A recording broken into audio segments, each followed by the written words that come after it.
The Book of Daniel. Chapter 1. In the 3rd year of the reign of Jehoiakim king of Judah, Nebuchadnezzar king of Babylon came to Jerusalem and besieged it.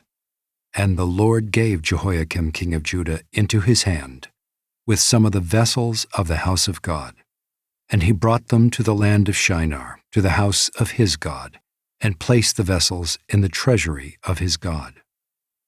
Then the king commanded Ashpenaz, his chief eunuch, to bring some of the people of Israel, both of the royal family and of the nobility, youths without blemish, of good appearance and skillful in all wisdom, endowed with knowledge, understanding, learning, and competent to stand in the king's palace, and to teach them the literature and language of the Chaldeans. The king assigned them a daily portion of the food that the king ate and of the wine that he drank.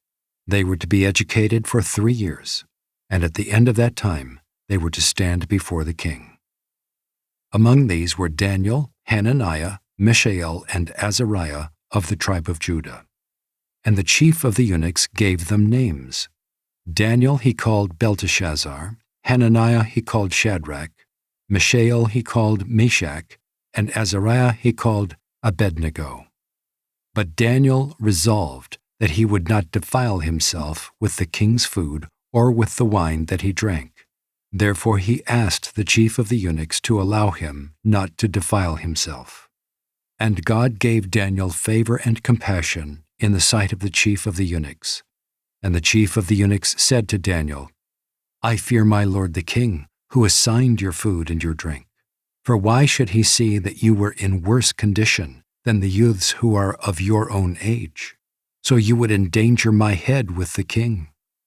Then Daniel said to the steward, whom the chief of the eunuchs had assigned over Daniel, Hananiah, Mishael, and Azariah, "Test your servants for 10 days. Let us be given vegetables to eat and water to drink. Then let our appearance and the appearance of the youths who eat the king's food be observed by you, and deal with your servants according to what you see." So he listened to them in this matter and tested them for 10 days. At the end of 10 days it was seen that they were better in appearance and fatter in flesh than all the youths who ate the king's food. So the steward took away their food and the wine they were to drink, and gave them vegetables.